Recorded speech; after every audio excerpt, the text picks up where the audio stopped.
strong. Let the nations be judged before you. Rise, Adonai, lift up your hand, and don't forget the lowly.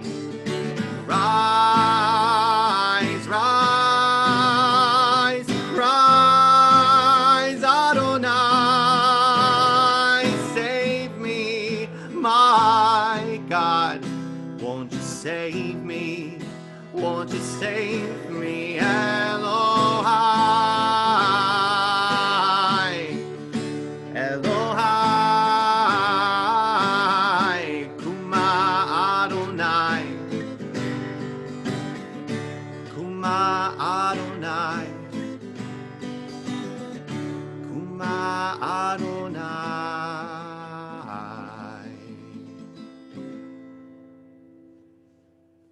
Wow.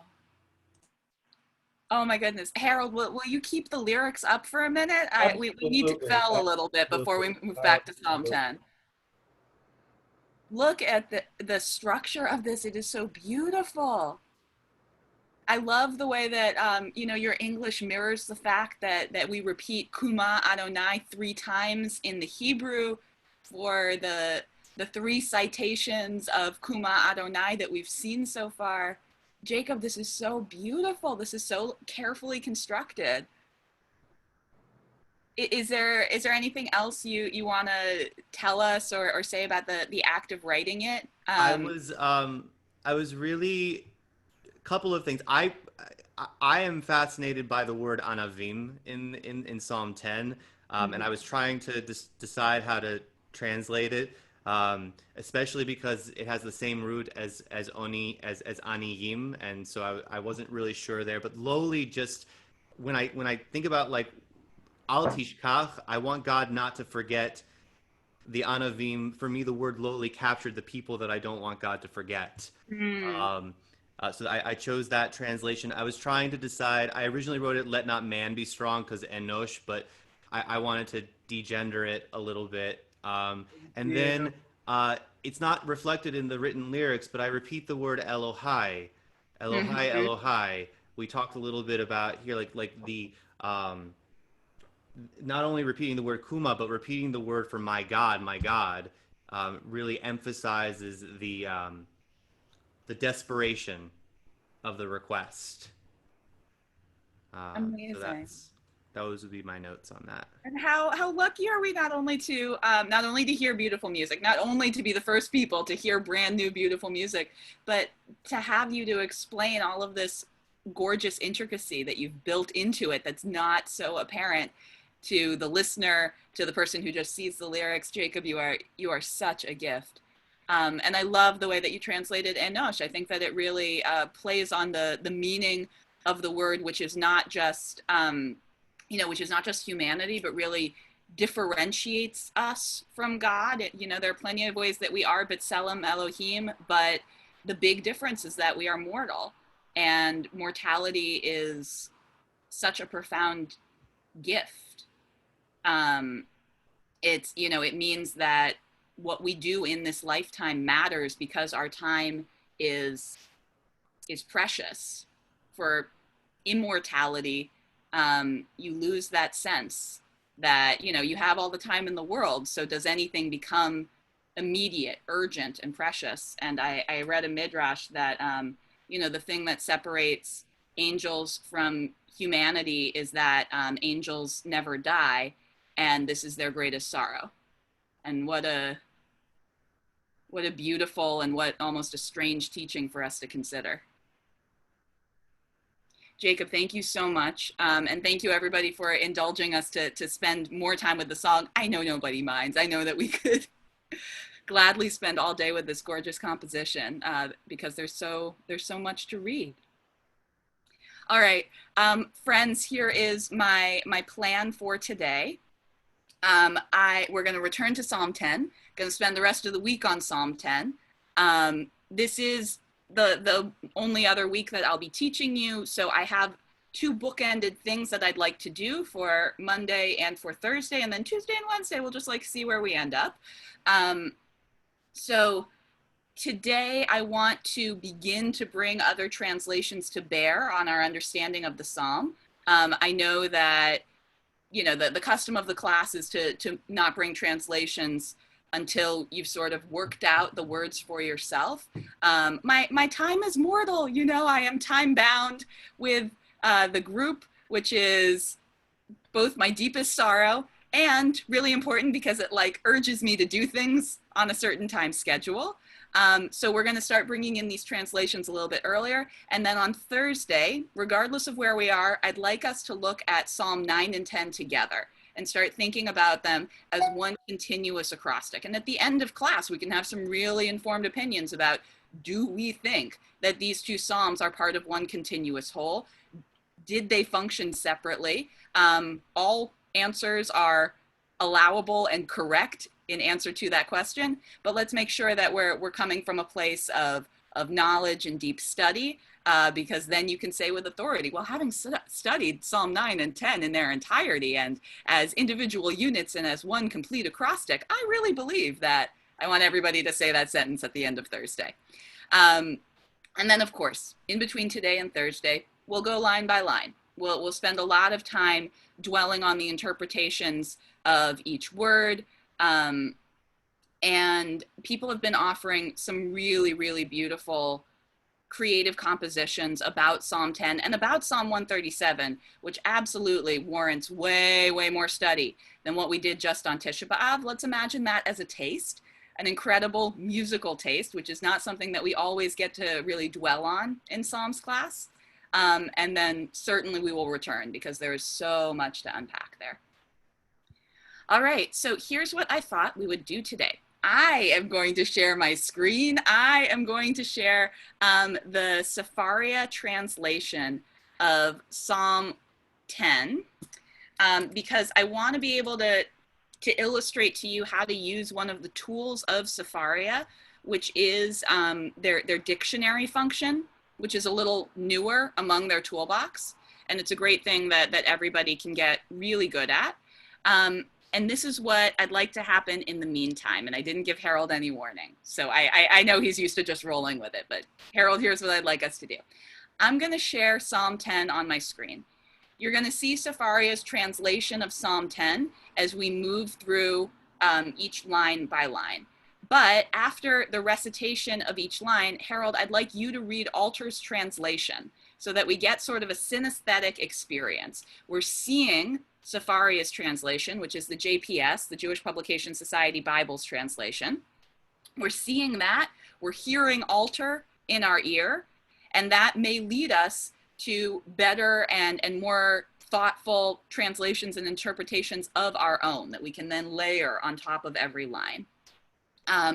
If we have time, of course, I want to bring all of our other favorites, especially the Fisher, especially Bernstein's, but we'll stick to just Alter for the quick move through of the line by line, because I think that he's the best at illustrating what we don't see and what we couldn't possibly know unless we were the scholar at the level he was. So Harold, if there's ever a footnote on a certain line, it would be great to hear that narrated as well while we're looking at the line itself. Does that sound good to everybody? Got it. Also, I will remind people that anyone I have an email for has gotten the Alter translation as a PDF and either has it and has printed it out or can find it in their email. But I have it right here and I will follow along with you, Rabbi. And because I kind of depended on Harold having the literal book, and we are the people of the book, I am a big proponent of have the book, open the book, reach for the book on your bookshelf, not just the PDF versions. I think it really changes the way that we have a relationship with text. Harold, I'll also ask you to keep an eye on the chat and the hand raises. Got it. You'll be the moderator because when sharing, as you know, when sharing the screen, it is a little complicated to be able to see all of those functions at once. And then I can also depend on your discretion for who's had a hand raised for a really long time, who has a question that's really pertinent to this particular word that we're discussing right now. And if I could impose on Yael Bat-Chava to be our Hebrew reader, I would be really appreciative. Yael, is that okay with you? Absolutely. Thanks a million. All right, so here we go. I am sharing my screen. I have already donated to Safaria. It's part of my yearly donations because I use it so much. Oh, that's Psalm 9. Don't do that. Here we go. Hang on, just a little internal working, moving my ribbon of faces to the side. We had spent a lot of time on Psalm, actually, in terms of the time amount of this class, probably not that much time, but we did spend an entire class session on the first line of the Psalm. Let's remind ourselves of it to get us in the mode. So Yael, will you read us the Hebrew? למה אדוני תעמוד ברחוק, תעלים לעיתות בצרה? Why, O Adonai, do you stand aloof, heedless in times of trouble? And Harold, how does Alter translate that verse? Why do you stand far off, O Lord? Turn away in times of distress. And there is a footnote here. Why do you stand far off, O Lord? This note of distress does not match the mood of thanksgiving of the first half of the psalm. It is possible the material from other sources was spliced into the text at this point. So this is, and let's keep this in the back of our minds as we consider the totality of Psalm 9 and 10. If we see it as one continuous work, it is not to say that, plenty of biblical material has redactions. So when we think of redacted, we usually think of like the censor with the black bar, like this text has been redacted. But a better translation of the word redacted would mean edited. And in biblical writing, the redactor, if you look at this from a source critical perspective, a documentary hypothesis, the idea that that Bible in general might be many sacred texts from different times written by different people, carefully woven together over time by the hand of a redactor or a line of redactors. This documentary hypothesis is something that Robert Alter uses as like a basis for his literary criticism of biblical work. And he's pointing out that if you went straight from the last line of Psalm 9 into the first line of Psalm 10, you would notice a drastic change in tone. And we picked up on this. We talked a great deal about this word, sarah. So if you highlight the line, you get all of these different resources on the side. Endless amounts of commentary from all of our favorite Jewish thinkers from the medieval period up until today. You get midrashic material from all these different midrashic compilations. I just want to say to people that this doesn't necessarily mean that like every midrash written on this line of Psalm 10 is in that 7 citations that they have. There are certain classical books of midrashic compilation which usually have the name of the Torah book in their title, Bereshit Rabbah, Shemot Rabbah. This is the Rabbah, Rav, meaning many. This is all of the material gathered on the book of Bereshit, on the book of Shemot. So they go for kind of the greatest hits. You can see we've got Bamidbar Rabbah, Bereshit Rabbah, Midrash on Tehillim, on Psalms. So these are kind of like the greats. And there are plenty of other midrashim that just aren't in those particular books that probably are relevant. Got some Kabbalah sources. Where does this show up in liturgy? Teachings in Chassidut, the Hasidic tradition. These are 2 of the majors in terms of Hasidic literature. And then Musar, Rabbi Moskowitz has taught on Musar before, which is like a particular Eastern European scholarly tradition, very much focused on ethics. So this is all of the other tools that you can use if you hit the grammar tab. Somebody who apparently was looking very closely at the grammar of this line wrote about it in Sefat Yeter, which I actually don't know at all. So this is all that happens when you click on any line. Here it is for the last line of Psalm 9. Here it is for Psalm 10. But if you hit the individual word, Sar. Oh, it was doing this the other day. Come on. I'm going to be so sad after translation. Nope. We can use the dictionary part.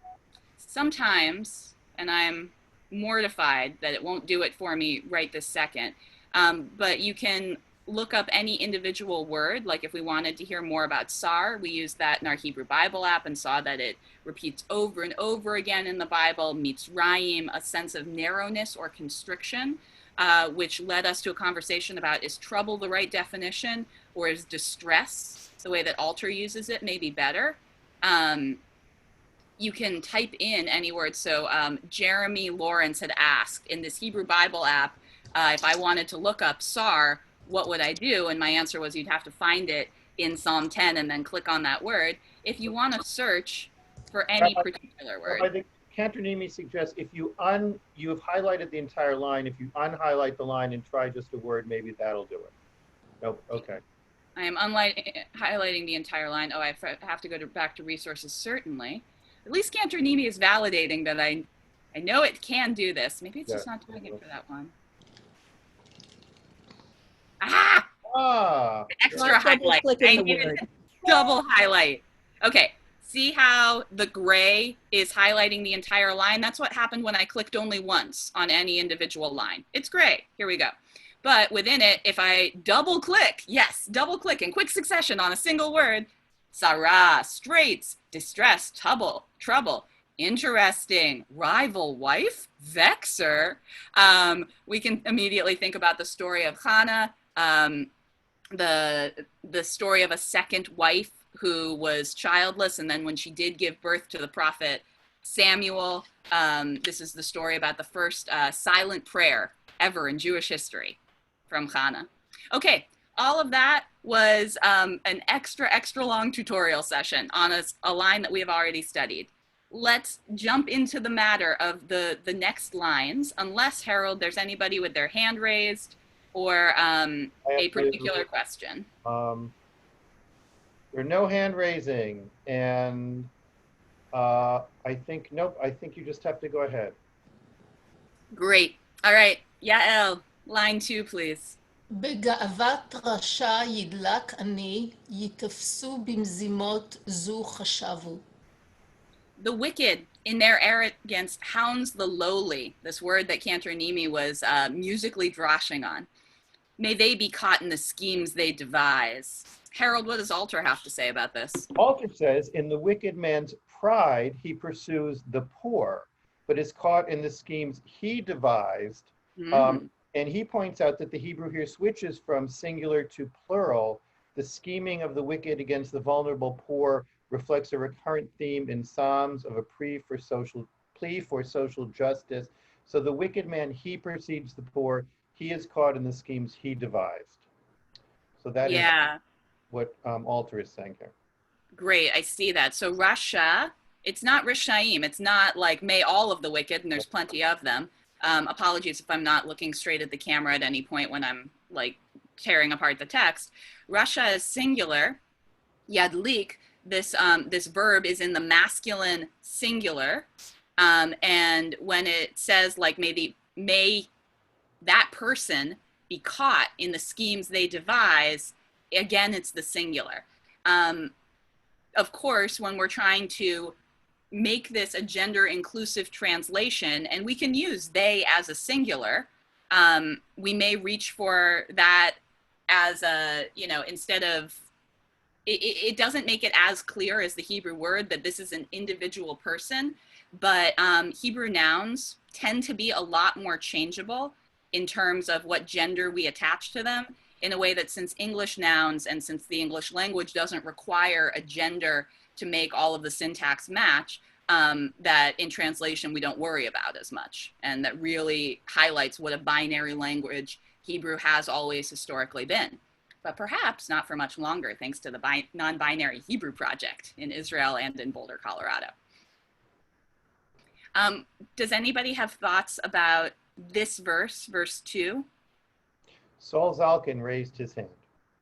So it's interesting that Sefaria or JPS and Robert Alter seem to say this verse says that the arrogant should be caught in their own schemes.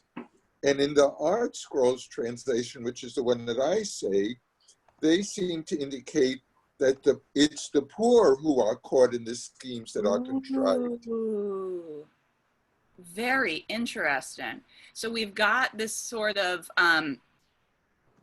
collective aspirational here. Should it be translated as may they? This is our prayer, that the wicked should be caught in their own schemes, or is it just a simple statement of fact? You know, the wicked in their arrogance hounds the lowly, and the lowly therefore are caught in the schemes that they devise, they being the wicked.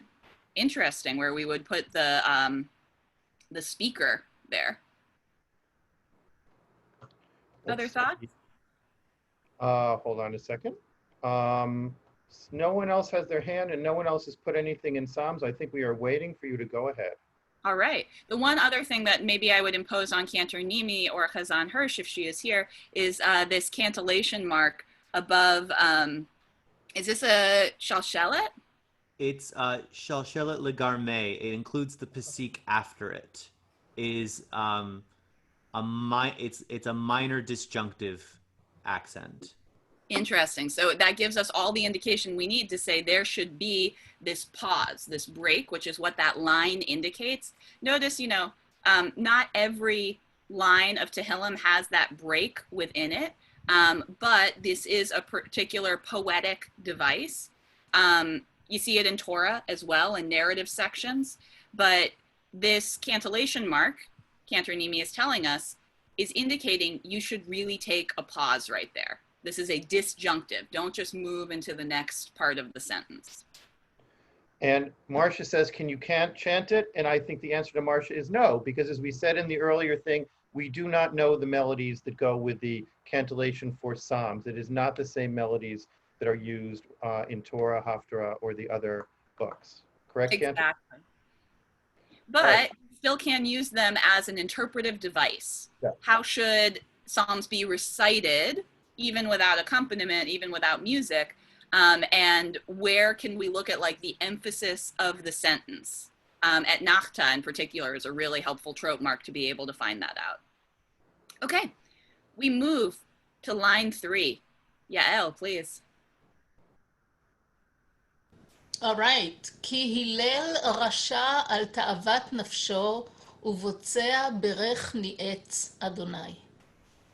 The wicked crows about their unbridled lust. The grasping person reviles and scorns Adonai.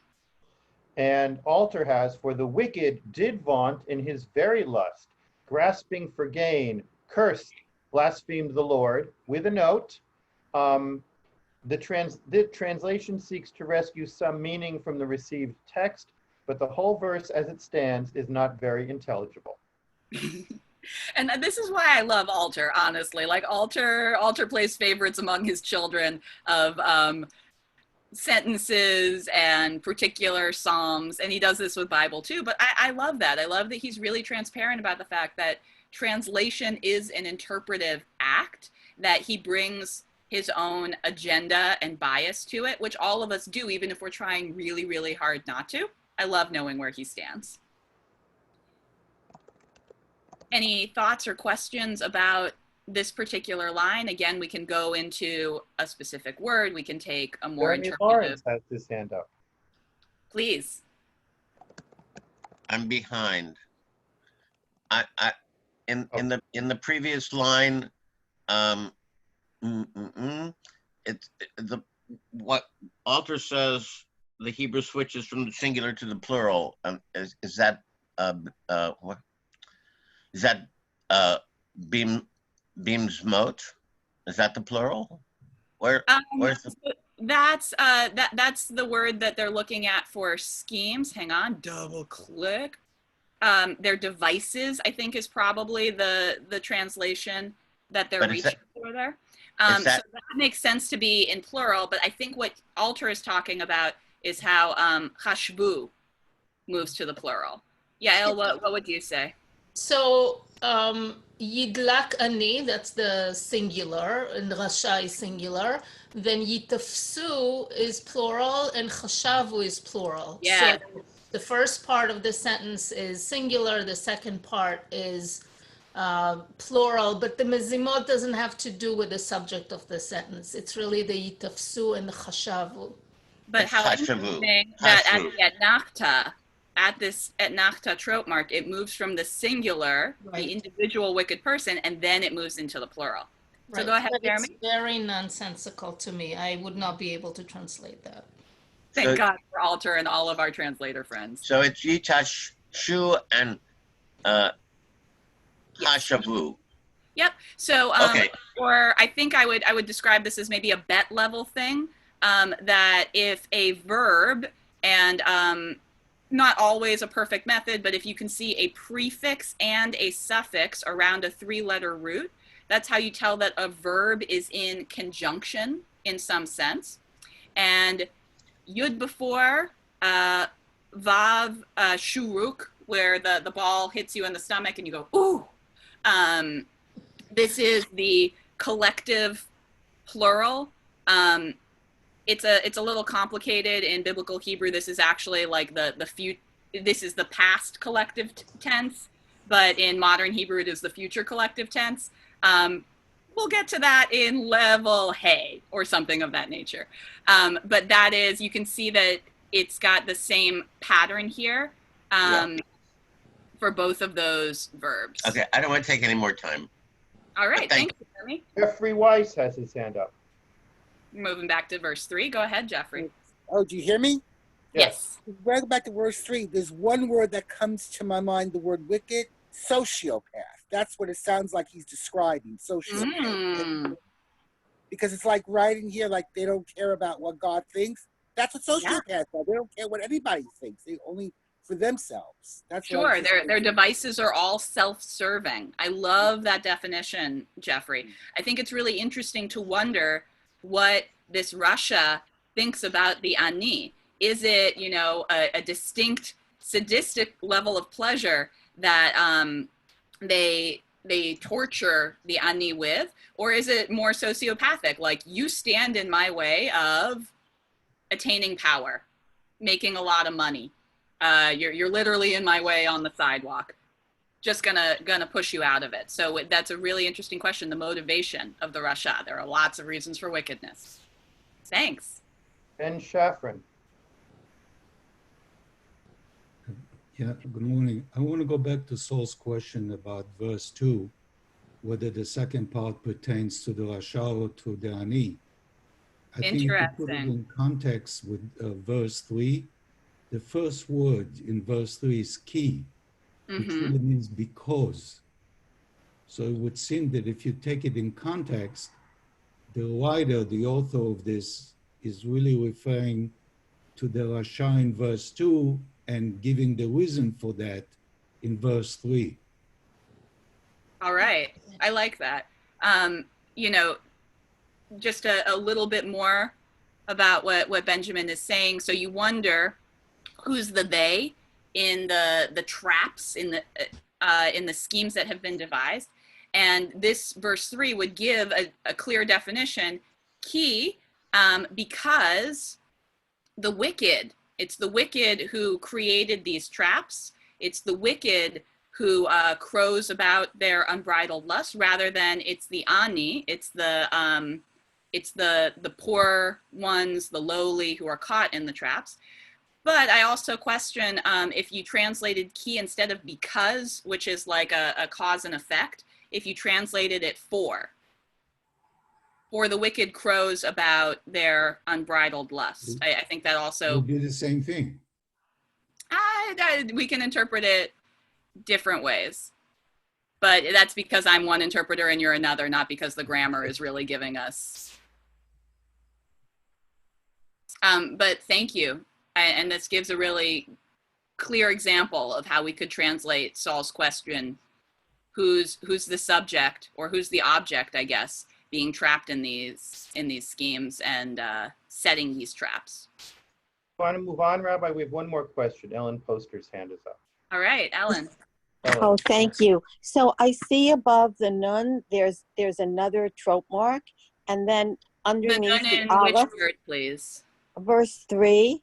Verse 3, nafsho? Right before the pause.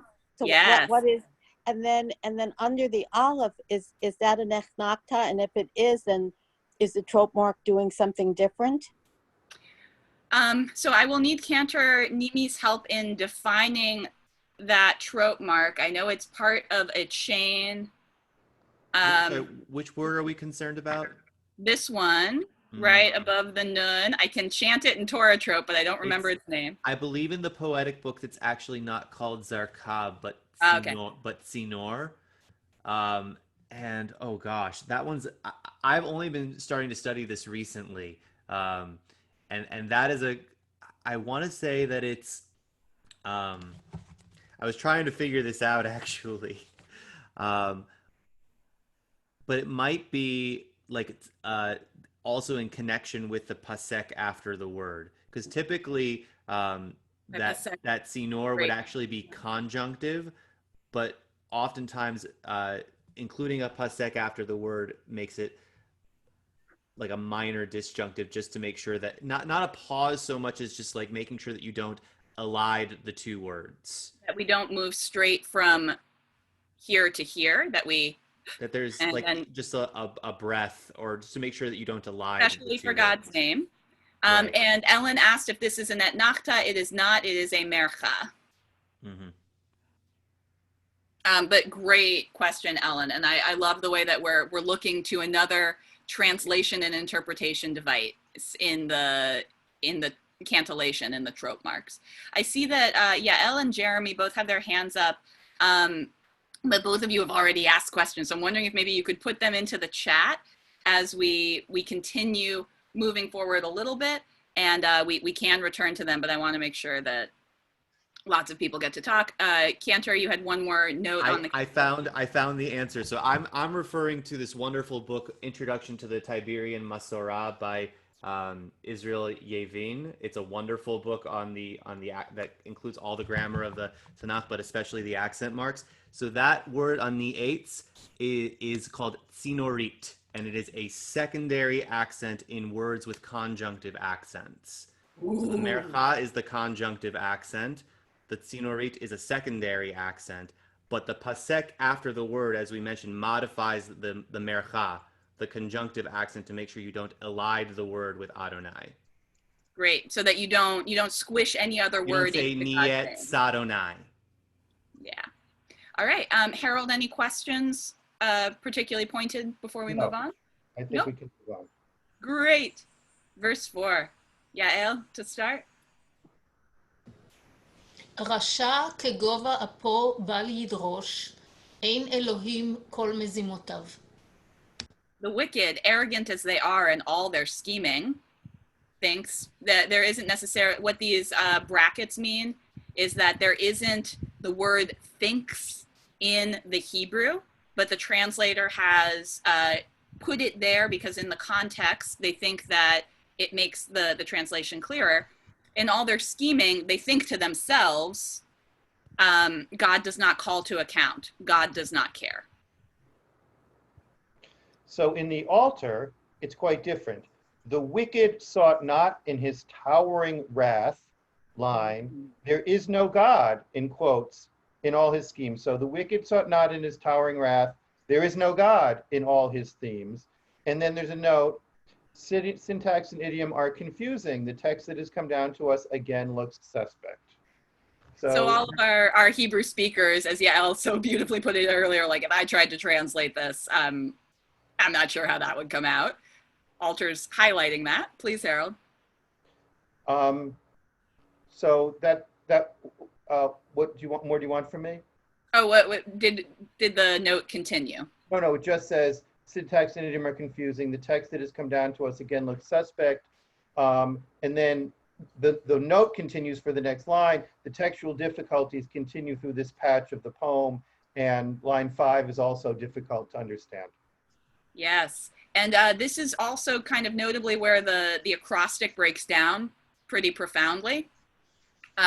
So when Alter is calling the text suspect, what I think he means by that is that this is a text that is patchworked, that there may have been a lot of different hands in this text, that there isn't as clear a voice, a structure, a narrator, a subject even. So that gives him little warning signals maybe it wasn't written cohesively. Maybe it is a product of being stitched together over time. While it makes it really frustrating for translation, a suspect text does not mean that it's any less valuable a text, any less sacred a text. Some of our most beloved stories in Torah are suspect texts.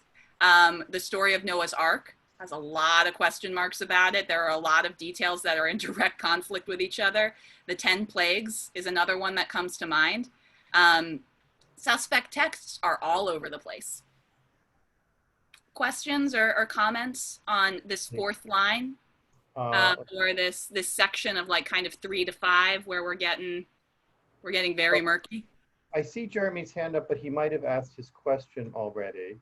And then,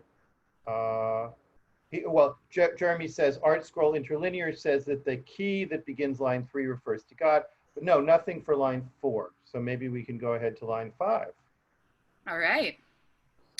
Here is that same trope mark that Ellen was asking questions about earlier, this time with a mapach. For those trope nerds, and Cantor Nimi or Chazan Hirsch should certainly correct me, but mercha and mapach are both starter notes for chains that follow. So you can see this acting in the same function, although we don't know what it sounds like. So Yael, please. יכילו דרכיו בכל עת מרום, משפטיך מנגדו, כל צורריו יפיח בהם. Their ways prosper at all times. Your judgments are far beyond them. They snort at all their foes. And I want to really quick, Larry asked a question in a previous class about these parenthetical marks, these brackets. They work the same as they do in the English up here, just as a reminder that this is not something that's in the text, but I think I actually used this line as my example. We aren't sure how to point, how to add the nikudot, the vowels to this particular word. It's kind of unclear. So Sefaria just wants you to know, like, this is the version that we're going with. There are lots of question marks about it. We think you should pronounce it this way. And usually, especially in Sefaria, the way that they suggest is the way that everybody does it when it's read out loud. There's not a lot of variation on it. Okay. Harold, how does alter translate? Alter is different here too. His ways are uncertain in every hour. Your judgments are high above him. All his foes he inflames. And the note here says, the meaning of the verb yafiach, inflames, is no more than an educated guess. And it could even be a noun meaning witness. Yes. So this is the word that alter is stressing out about. And, you know, if we were to look at it in the dictionary, we've got puffing and blowing, which is the way that the JPS translated it, snorts. But alters, like, I see a complete argument for inflaming, and that would mean something different. But you can sort of imagine, you know, in this era of Hebrew, that same sort of action that one takes when you're puffing and blowing to make a fire spark. You could also describe that kind of as snorting. These are very embodied words. Questions, comments? I see nothing in chat and no one has their hand up. All right. Really quick, I would love to move back and listen to this sort of as a whole. Harold, I'm wondering if you could read the altar from 3 to 5, just to give us a sense of like the flow instead of the... For the wicked did vaunt in his very lust, grasping for gain, cursed, blasphemed the Lord. The wicked sought not in his towering wrath. There is no God, is all his schemes. His ways are uncertain in every hour. Your judgments are high above him. All his foes he inflames. So I am trying to be conscious of time, and we are very, very close to time. Harold, was there anybody who wasn't called on or any questions not answered before we ask Cantor Nimi to sing us out? The only thing I would say is that Regina Linder has her Jerusalem Bible out, which says hissing for yeah. Yafiach, He hisses And his foes. hisses. Sarah Siegel says he snorts at all his foes has particular resonance in this pandemic. If snorting was Ooh, a failing force very his interesting, foes. Sarah. All of these are exhalation Right. descriptions, so that is weaponized in Right. this moment. And I was just thinking, is there some connection between off or nose and because anger is your no, the connection between anger and your no, the nose being the organ of anger for the Yeah. biblical Hebrews. So, and this is again a very embodied translation. When God's nostrils flare, if everybody wants to practice, you know, when you snort or when you hiss or when you make that hard exhale of like, your nostrils flare out, your eyebrows draw together in that sort of caricature of an angry emoji face. And this is how the biblical narrator says God's really angry. God's making this face at you without necessarily saying like God's face does this. So while we have this directive, you know, don't make a graven image of Adonai, we have all of this beautiful figurative, not just suggestive, but very figurative language about how God responds in certain circumstances that are in the human body. And that's something that I love looking at over Psalms and over sacred texts, but it's particularly resonant in Psalms. All right. When we see one another tomorrow, we'll do a quick little recap. We'll pick up at verse 6, where the tone changes, perhaps because it's the hand of another author. We'll see what everybody has to say, and we'll keep moving forward. Thank you to all of my my glamorous and fabulous assistants. And I will stop sharing my screen, and the cantor will I will sing us put out. the cantor back up. If Oh you no, can I'm trapped in screen sharing mode. Go away. exit. There we go. Stop share. Okay. Got it. And while I'm putting up the text, just two quick housekeeping things. I sent a note to everybody. For anyone who's going to be with us next week and the week after, I will repeat exactly what Rabbi Rapport said. Please get the book. They're not all that expensive. Have the altar and have a Hebrew version in front of you. We will not be sending out texts for the long reading that we're doing. And we have more of the Siddurim. I sent out a dozen over the weekend to those of you who requested one. If anyone else wants the Siddur for Shabbat morning liberal service, let me know and I will mail it to you. And at that, let me put this back up for the cantor and take it away, Cantor Nimi. Sure. All right.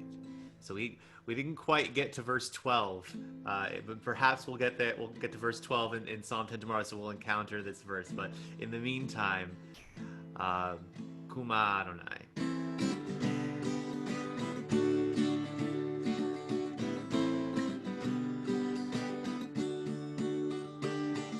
Kuma Adonai al Yaoz Enosh Ishaftu Goyim al Panecha.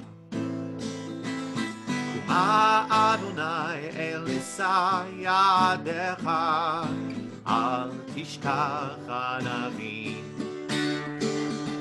Kuma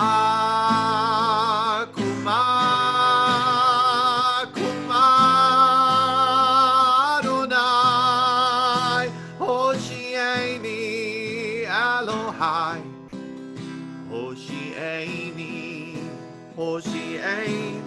Elohai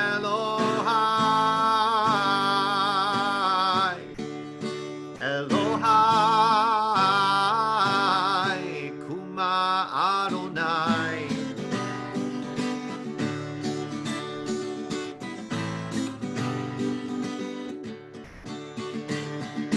Rise, Adonai, let not mortals be strong, let the nations be judged before you. Rise, Adonai, lift up your hand, and don't forget the lowly. Rise, rise, rise, Adonai, save me, my God. Won't you save me? Won't you save me, Elohai?